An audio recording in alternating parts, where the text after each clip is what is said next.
Догорающий костер.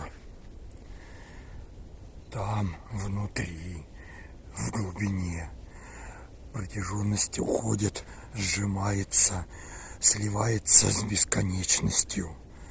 И вот уже нет ничего, только шар, беспредельный, невидимый, в котором чудовищной плотью пульсирует чернота.